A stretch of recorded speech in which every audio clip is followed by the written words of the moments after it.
Dynamic equilibria and K, the equilibrium constant for a reversible reaction. The conditions for dynamic equilibria and equations for K for reversible reactions. Dynamic equilibrium is reached in a closed system when the rate of the forward and back reactions are equal. Many chemical reactions are reversible. The products can recombine to reform the reactants. These reactions will reach a state of equilibrium when the rates of the forward and reverse reactions are equal. The position of equilibrium can be controlled by changing the conditions. Physical changes may also reach equilibrium. A covered beaker of water will eventually have a physical equilibrium set up between liquid, water, and water vapor. The rate at which water particles are evaporating will equal the rate at which water vapor particles condense. The system will remain in equilibrium provided it's covered. This makes it a closed system, as no particles can enter or leave. It will only be affected by temperature.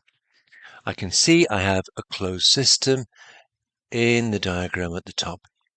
Beaker of water, the level of water is shown in blue, and a red cover over the top. The arrows show that the rate at which liquid water is evaporating will equal the rate at which water vapor condenses. If the lid is removed, we no longer have a closed system. Particles in the vapor phase can now diffuse away and escape, and the rate at which any vapor condenses is a lot slower than the rate at which water evaporates. A closed system is needed. Many chemical reactions go to completion. That is, they finish when one or other of the reactants has been used up. However, many other reactions do not go to completion and are reversible. Now, yellow chromate 6 ions, Cr O4-2. They turn orange when acid is added, as dichromate 6 ions are formed, Cr2O7-2. If sodium hydroxide is added to the orange solution, the reaction is reversed and yellow chromate ions are formed. Hydrated copper 2 sulfate is blue. Hydrated copper 2 sulfate CuSO4.5H2O. Hydrated because there's water trapped in the crystals. When heated, it becomes anhydrous as much of the water is lost. The hydrated state returns and the blue color returns when water is added. We can represent this as hydrated copper sulfate on the left, copper sulfate which has lost most of its water on the right.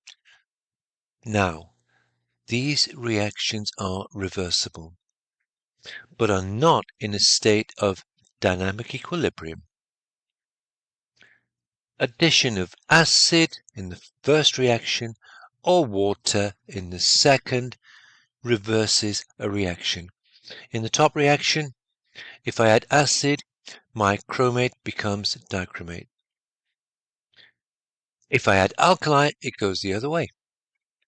In my bottom reaction, if I heat my hydrated copper sulfate, it loses water. If I add the water, it goes back to being hydrated. As I say, the reactions are reversible, but are not in a state of dynamic equilibrium. The rates of forward and reverse reactions are not the same, and there is no closed system, as reagents have to be added for the reverse reaction to occur. A state of dynamic equilibrium can only be reached in a closed system, and a closed system is one in which neither matter nor energy can be lost or gained. The position of equilibrium can be reached either starting with the reactants or starting with the products. The equilibrium law. How to determine the equilibrium constant equation for reaction is as follows. For a general reaction, capital A reacting with capital B to give capital C and capital D. Coefficients represented by small case letters.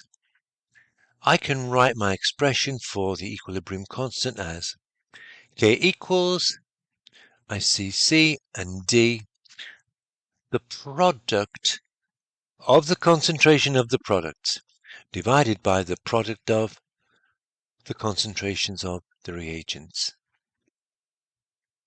For a given reaction, reagents and products are all liquids in the above case. We call that a homogeneous reaction. All reactants and products are in the same state.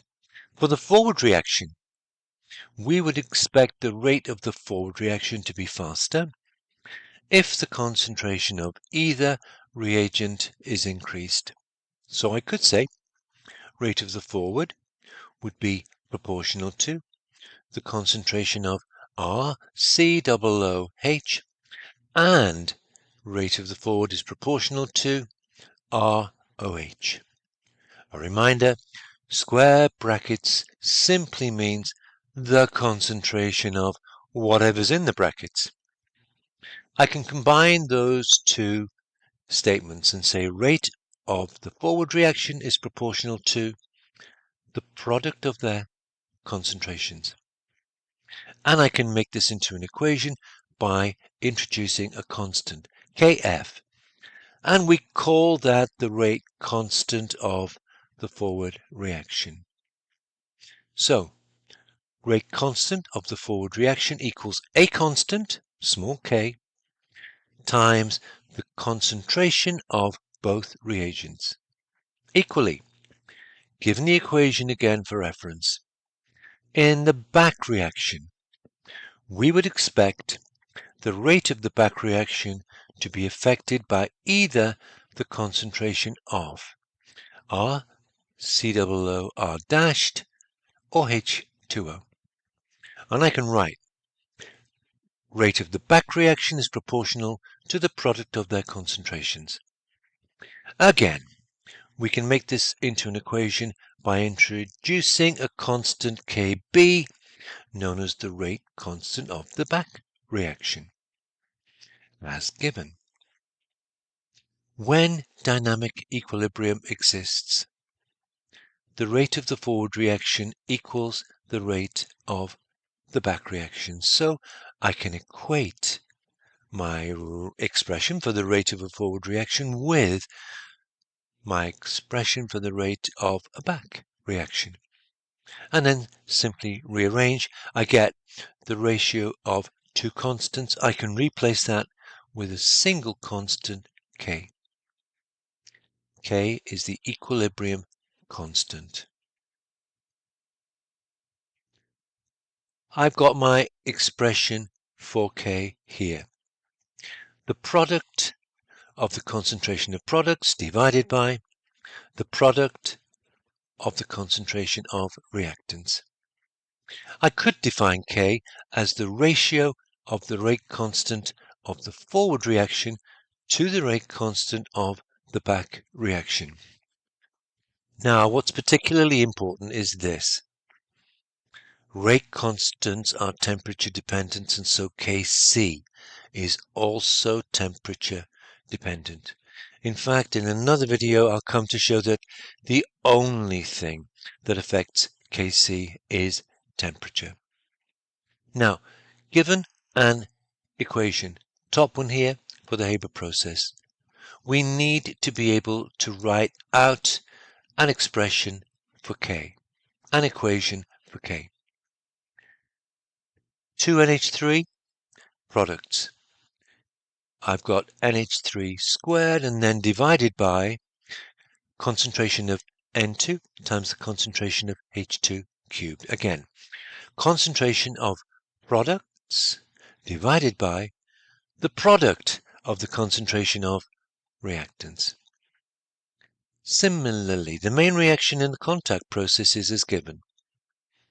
I can write out an expression for K. Simply look at the products. 2SO3 meaning SO3 squared, the concentration of SO3 squared, divided by the concentration of SO2 squared multiplied by the concentration of O2. The value of the equilibrium constant gives an indication of whether the equilibrium position is to the right-hand side, mostly products, or to the left-hand side, mostly reactants. Let me use my previous two equations to outline this. Let's say my value for K for the Haber process. If K is very small, it tells me I haven't got much NH3 at equilibrium. I've got a lot of the initial reagents.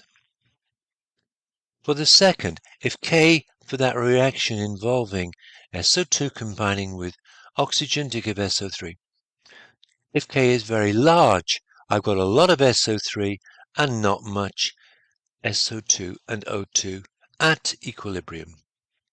So, the magnitude of K indicates the extent of a reaction at equilibrium. At a high K value, way bigger than 1, a high K value for an equilibrium constant means there's a high theoretical yield of products, and the reaction almost goes to completion. If K is bigger than 1, there are more moles of products than reagents. A small value, K much less than 1, indicates that there are more reactants than products, and the reaction barely proceeds. If K is less than 1, there are more moles of reactants than products. And I can measure the concentrations of reactants and products at equilibrium, and that would enable us to calculate the value of K at that temperature. K values for reactions that are the reverse of each other. I'm saying at the same temperature. I'm actually stressing that for another video I'll make. Temperature is the only thing that affects K. K for the forward reaction is always found to be 1 over the K for the reverse reaction, as seen here. If I write my equation for the Haber process, I can write the equation for K. We often say I can write an expression for K. Products over reagents. Not forgetting the coefficients are in that place there too. Now, for the reverse process, I would start with NH3 and go back to giving N2 and H2. 2NH3 provides N2 and 3H2. I can now write an expression for the reverse. And comparing those two, comparing the equilibrium expression for the forward with the equilibrium expression for the reverse, I see they are reciprocals. K for the forward reaction is 1 over K for the reverse. Finally, tying this in with videos I will be including on pH, the dissociation constant of an acid gives information about acid strength. Acids dissociate to produce hydrogen ions. Strong acids dissociate completely. HCl will break up completely to give H plus and Cl minus. Weak acids dissociate slightly, and so I get an equilibrium setup. I can look at that and I can write my normal expression for an equilibrium constant. K equals the concentration of H plus multiplied by the concentration of A minus divided by the concentration of HA. As it's an acid, we now call K the acid dissociation constant, and I get a value for Ka. If Ka is larger, there are more H plus ions. We can see that from the equation. If there are more H plus ions, the acid is stronger. If it's lower, the acid is weaker. That's it. I hope you got something out of that. If you did, please hit the like button and please subscribe for notification on future videos.